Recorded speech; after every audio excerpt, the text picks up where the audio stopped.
अस्सलाम वालेकुम। Second lecture में हम असेस करेंगे बर्न पेशेंट को। असेसमेंट एयरवे के थ्रू होती है, परसेंटेज ऑफ बर्न एरिया के थ्रू, डेप्थ ऑफ बर्न के थ्रू और सर्कमफेरेंशियल बर्न और थ्रू एसोसिएटेड इंजरीज़। तो सबसे पहले एयरवे असेसमेंट एंड मैनेजमेंट।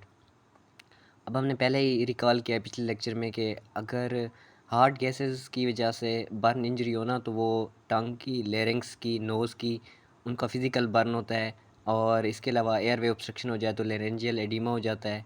इस तरह लोअर एयरवे स्टीम से हमारी जो लोअर रेस्पिरेटरी एपिथेलियम है ना, इसकी स्लफिंग वगैरह हो जाती है।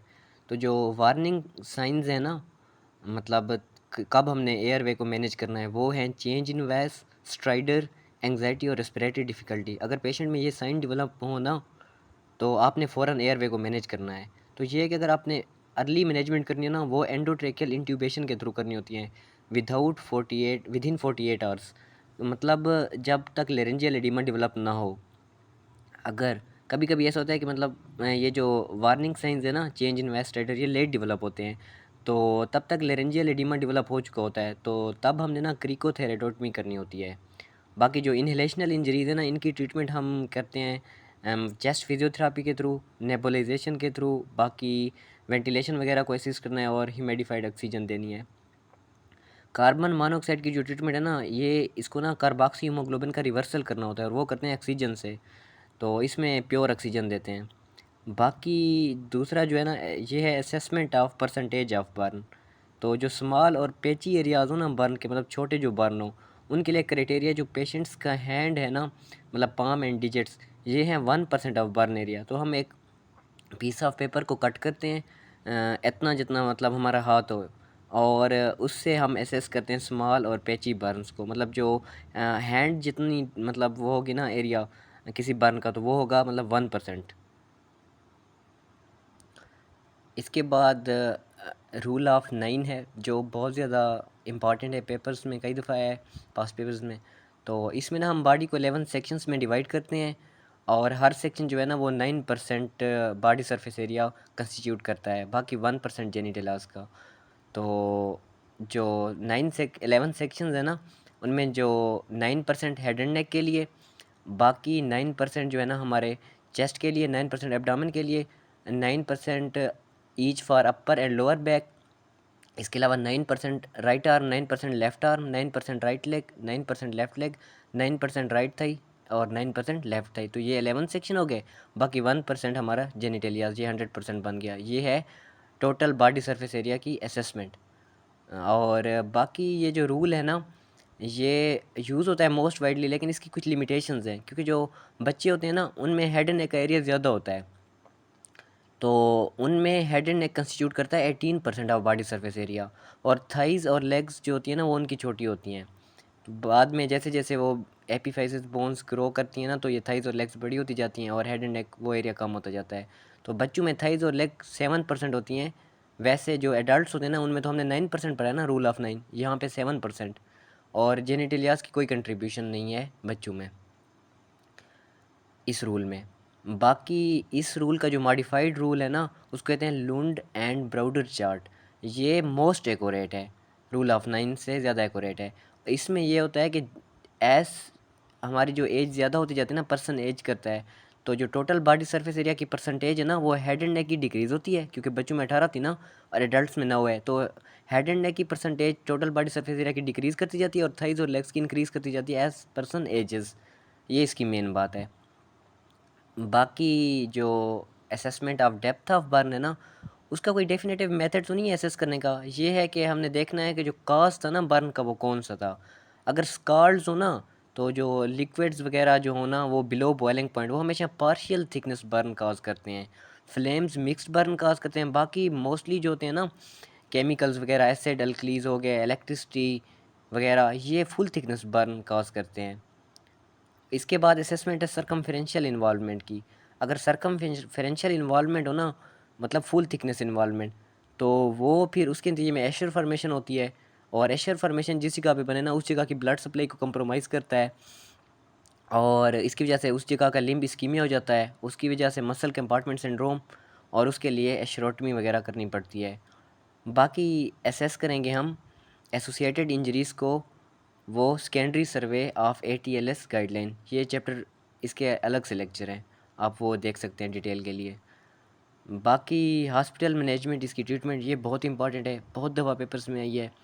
इसमें एयरवे और ब्रीदिंग को मेंटेन करना है, जो मैंने बिल्कुल पहले पढ़ा दी है असेसमेंट ऑफ एयरवे में, कि अगर जल्दी कर लें तो एंडोट्रेकियल इंट्यूबेशन, अगर लेरेंजियल एडीमा हो जाए तो क्रिकोथेरेडोटमी। बाकी है फ्लूइड रिससिकेशन, ये बार बार पेपर्स में आई है। तो इसमें यह है कि अगर टोटल बॉडी सर्फेस एरिया 15% से ज़्यादा इन्वॉल्व हो, तब हमने as soon as possible fluid को रिससिकेट करना है। क्यों? क्योंकि हैपोवोलीमिया का चांस होता है हैपोवोलीमिक शॉक के डेवलप होने का। तो अगर हम फ्लूइड रिससिकेशन नहीं करेंगे तो पेशेंट हैपोवोलीमिक शॉक में चला जाएगा। तो जो फ्लूइड रिससिकेशन है फर्स्ट 24 आवर्स में, इसके लिए एक फार्मूला है, पार्कलैंड फार्मूला। यह है कि 4 ml multiplied by affected person body weight multiplied by percentage of area जो मतलब बर्नट हो गया है। तो इसमें यह है कि सिर्फ ये तो एक एस्टिमेशन है, फार्मूला एग्जैक्ट नहीं है। इसके अलावा ना हमने इस पे रिलाई नहीं करना, साथ में यूरिन आउटपुट को मेजर करना है, सेंट्रल वीनस प्रेशर और ब्लड प्रेशर ये भी मेजर करना है फ्लूइड रिससिकेशन में, इसकी बेस पे फ्लूइड देना है। तो यूरिन आउटपुट ये है कि एडल्ट्स में 0.5 ml पर केजी पर आवर, और वो जो मतलब चिल्ड्रन हो या जिनका वेट 30 kg से कम हो, उनमें 0.5 to 1 ml पर केजी पर आवर। बाकी जो चिल्ड्रन है ना, उनमें जो पार्कलैंड फार्मूला है ये थोड़ा मॉडिफाइड है, क्योंकि इसमें पार्कलैंड फार्मूले से ना मेंटेनेंस डोज को भी ऐड करना है, मल्टीप्लाई करना है। मेंटेनेंस डोज बेसिकली क्या है, जो फर्स्ट 24 आवर्स के बाद हम डोज देना आफ्टर 24 आवर्स, वो है मेंटेनेंस डोज। वो ऐसे कैलकुलेट करते हैं कि मतलब पर्सन का अगर वेट 10 kg इससे कम है तो हर केजी के लिए 100 ml देनी है, और अगर 10 to 20 kg है तो फिर 50 ml पर केजी, और 20 kg से ज़्यादा जितना भी ऑनवर्ड केजी हो ना, तो पर केजी 20 ml देनी है। तो ये एडल्ट्स में तो मेंटेनेंस डोज देते हैं 24 घंटों के बाद, लेकिन चिल्ड्रन में हम विद इन 24 आवर्स भी मेंटेनेंस डोज साथ देंगे। बाकी फ्लूइड्स देते कौन से हैं, एक रिंगर लैक्टेट जो कि मोस्ट कॉमनली यूज्ड होता है हमारे हॉस्पिटल सेटिंग में। बाकी रिंगर एसीटेट ज़्यादा बेनिफिशियल है, क्यों? क्योंकि रिंगर लैक्टेट से लैक्टिक एसिड एक्यूमुलेशन हो जाती है, जो कि डेंजरस है अगर हाई लेवल उसका हो जाए। रिंगर एसीटेट ज़्यादा बेटर है।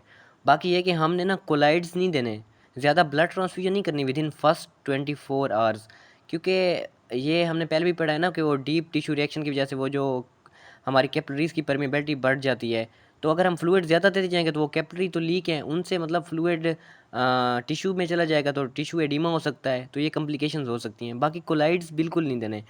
ये इसलिए नहीं देने क्योंकि कोलाइड्स कौन से होते हैं, एल्ब्यूमिन, डेक्स्ट्रॉन वगैरह, ये जो होते हैं ना, ये एक तो ये एक्सपेंसिव होते हैं, ज़्यादा फ़ायदा भी नहीं देते, और इनकी कॉम्प्लिकेशंस भी हैं, मतलब टिश्यू वगैरह का एडिमा हो सकता है कैपिलरी लीक के थ्रू। अब हम पढ़ेंगे बर्न वुंड्स की ट्रीटमेंट। तो फ्लूइड रिससिकेशन के बाद ट्रीटमेंट करनी है। तो ट्रीटमेंट ये है कि जो पार्शियल थिकनेस बर्न है ना, उनकी कोई ऐसा ट्रीटमेंट नहीं होती, वो खुद हील कर जाते हैं, जस्ट एंटीबायोटिक कवर देना होता है इन्फेक्शन को प्रिवेंट करने के लिए। अगर हम पार्शियल थिकनेस बर्न्स की एग्रेसिव सर्जिकल डीब्रेडमेंट करें ना, तो वो बहुत डेंजरस है उनके लिए। क्यों? क्योंकि वो पार्शियल थिकनेस बर्न को डीप थिकनेस बर्न में कन्वर्ट कर देती है, उल्टा नुकसान हो जाता है। बाकी जो डीप थिकनेस बर्न्स होते हैं ना, तो फुल थिकनेस बर्न्स, तो उनमें ना जस्ट क्लीनिंग करनी होती है और एंटीबायोटिक कवर देना होता है पहले, उसके बाद हम सर्जरी करते हैं। सर्जरी डिले करते हैं, वो मैं बताऊंगा रीज़न क्यों सर्जरी उनकी डिलेड होती है। तो एंटीबायोटिक कवर जो हम देते हैं ना, उसके लिए हम एक तो सिल्वर सल्फाडाइजीन देते हैं 1% क्रीम, ये बहुत इफेक्टिव है, ये ब्रॉड स्पेक्ट्रम है, स्पेशली स्यूडोमोनास एरुजिनोसा और स्टेफारियस, जो मैथिसिलिन रेजिस्टेंट स्टेफारियस हो, उनके लिए बहुत इफेक्टिव है। इसका जस्ट थोड़ा सा साइड इफ़ेक्ट है, ये ल्यूकोपीनिया काज करती है। और सिल्वर नाइट्रेट 0.5% सोल्यूशन ये भी देते हैं, लेकिन ये कम देते हैं क्योंकि इसको ना हर 2 to 4 आवर बाद रिमूव करके दोबारा अप्लाई करना पड़ता है। और इसके अलावा इसकी कॉम्प्लिकेशन है मेथिमोग्लोबिनीमिया और हेपोनेट्रीमिया। इसके अलावा हम मेफिनाइड एसीटेट 5% क्रीम भी दे सकते हैं, लेकिन हम देते नहीं हैं ज़्यादा, क्योंकि इसको अप्लाई करना पेनफुल है और इसकी कॉम्प्लिकेशन मेटाबोलिक एसिडोसिस है। जो सबसे बेस्ट है ना, जो मोस्ट वाइडली हम एंटीबायोटिक कवर देते हैं, जो बहुत हेल्पफुल है, वो है सिल्वर सल्फाडाइजिन और सीरियम नाइट्रेट। और ये जो है ना, एक तो पेशेंट की इम्यूनिटी को भी इम्प्रूव करता है, और जो एशर होता है ना, उसको स्टीराइल रखता है। बाकी हम जो स्किन की रिस्टोरेशन होती है ना, एपिडर्मिस की, उसके लिए हम सर्जरी कहते हैं। तो ये करते हैं उनके लिए जो डीप थिकनेस बर्न्स हो, और उनमें भी जो 10% से ज़्यादा बॉडी सरफेस एरिया जिनका इन्वॉल्व हो ना, 10% से कम जिनका इन्वॉल्व हो, उनमें हम प्राइमरी एक्सीजन करते हैं और स्प्लिट स्किन ग्राफ्ट करते हैं।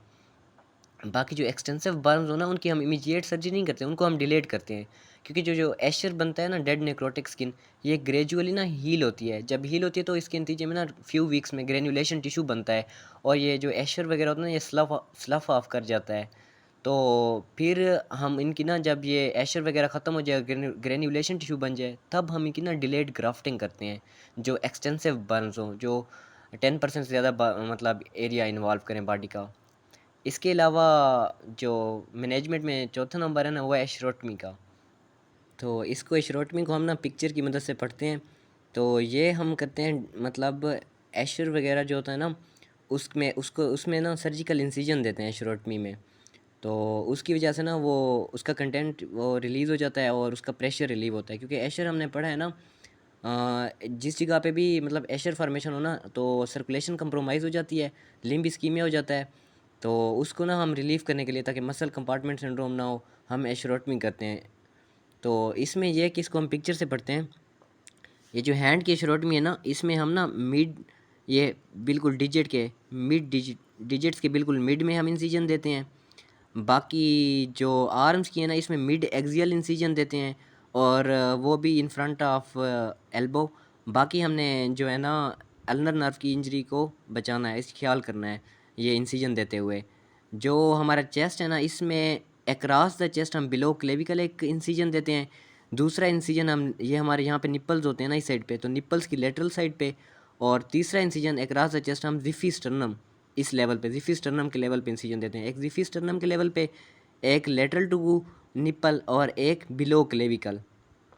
ये हो गई चेस्ट की एशरोटमी, ठीक है, जो ज़्यादा इंपॉर्टेंट है।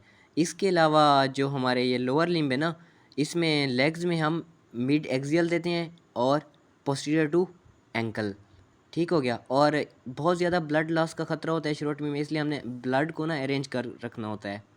बाकी 5वें नंबर पे है रिलीज़ ऑफ कंट्रैक्चर। कंट्रैक्चर मैंने आपको बताया था कि वो एक मतलब अफेक्टेड एरिया जो है ना, वो थिक हो जाए और उसका फंक्शंस वगैरह लॉस हो जाएँ, तो उसके नतीजे में वो कंट्रैक्चर बनता है। तो उसका ये है कि उसके लिए हमने, एक लेट कम्प्लिकेशन है बर्न की, तो उसके लिए हमने फिजियोथेरापी करनी है, सर्जिकल रिलीज़ करना है कंट्रैक्चर का, और स्किन ग्राफ्टिंग करनी है। बाकी एनाल्जेसिया पेन, क्योंकि पेन मैनेजमेंट बहुत इंपॉर्टेंट है, क्योंकि पेशेंट को सबसे ज़्यादा जो मसला होता है ना, वो तो होता है उसका पेन। वो तो कहते हैं मेरा पेन रिलीव करो, तो उसके लिए जो स्मॉल बर्न है ना, स्मॉल बर्न, उनमें तो हम जस्ट NSAIDs, पैरास्टामोल और कूलिंग वगैरह टॉपिकल कूलिंग कर देते हैं। बाकी ये है कि कूल करते हुए हाइपोथर्मिया को अवॉइड करना है, क्योंकि अगर इतनी ज़्यादा कूलिंग हो जाए ना, हाइपोथर्मिया हो जाए, तो वो उल्टा कॉम्प्लिकेशन बन जाता है। हाइपोथर्मिया के नतीजे में इन्फेक्शन के चांसेस बढ़ जाते हैं और ब्लड लॉस वगैरह ज़्यादा हो जाता है। बाकी जो लार्ज बर्न्स हैं ना, उनमें हम 2 to 5 mg IV मॉर्फिन देते हैं। वो NSAIDs वगैरह से कंट्रोल नहीं होते, उनमें पेन की रिलीफ के लिए हम मॉर्फिन देते हैं। बाकी एनर्जी बैलेंस और न्यूट्रिशन को मेंटेन करना बहुत इंपॉर्टेंट होता है, क्योंकि एनर्जी लॉस बहुत ज़्यादा होता है। अगर 20% से ज़्यादा total body surface area involve हो ना, तो हम NG इंसर्शन करते हैं और पेशेंट को फीडिंग करवाते हैं। फीडिंग करवाने का ये फ़ायदा होता है, जो हमारा गैस्ट्रिक म्यूकोज़ा होता है ना, वो भी प्रोटेक्ट रहता है। ऐसे अगर फीडिंग काफ़ी देर तक डिले हो जाए, तो हमारे गैस्ट्रिक म्यूकोज़ा जो होता है ना, वो उसकी अल्सरेशन हो जाती है। बाकी पेशेंट्स को वार्म रखना है, क्योंकि जब वो वार्म रहेगा ना, तो उसका मेटाबॉलिज्म का रेट कम हो जाएगा, उसकी एनर्जी लॉस नहीं होगा। इन्फेक्शन की प्रोफाइलैक्सिस करनी है, क्योंकि बर्न के नतीजे में हमारी एपिडर्मिस तो लास्ट हो जाती है ना, तो एक बैरियर ख़त्म हो जाता है, इन्फेक्शन के चांसेस बढ़ जाते हैं। तो इन्फेक्शन की प्रोफाइलैक्सिस के लिए एंटीबायोटिक कवर देते हैं। बाकी स्पेसिफिक प्रोफाइलैक्सिस टेटनस की है। और इसके अलावा जो है ना, हमने ना, अगर पेशेंट का टेम्परेचर ज़्यादा हो, मतलब सिग्निफिकेंट ज़्यादा हो, 101 फ़ारेनहाइट, क्योंकि इससे कम हो तो वो तो जो होता है ना, वैसे ही बर्न के नतीजे में वो हमारा मेटाबॉलिज्म, वो जो हमारा होता है ना, मतलब हाइपोथैलेमस, वो सेट हो जाता है हाई टेम्परेचर पे, तो वो सिग्निफिकेंट नहीं होता। 101 फ़ारेन से ज़्यादा हो तो वो सिग्निफिकेंट है, उसके लिए हमने फिर मैनेजमेंट करनी होती है। इसके अलावा एडिशनल मेजर्स जो है ना, उसमें क्या है, नर्सिंग केयर है, फिजियोथेरापी है, और साइकोलॉजिकल सपोर्ट है। बाकी जो कर्लिंग अल्सर्स और गैस्ट्रिक इरोजन बन जाए ना, अगर ज़्यादा देर फीडिंग ना हो, तो जो गैस्ट्रिक या ब्लड सप्लाई भी GIT की कंप्रोमाइज़ हो जाती है बर्न में, हमने पढ़ा था सिस्टमिक इफेक्ट्स में। तो इसके लिए हमने फीडिंग को as soon as possible resume करना है। इसके अलावा हमने प्रोफाइलैक्टिक H2 बुलाकर, सिमेटिडिन वगैरह, या PPI जो प्रोफाइलैक्सिस है ना, वो हमने देनी है।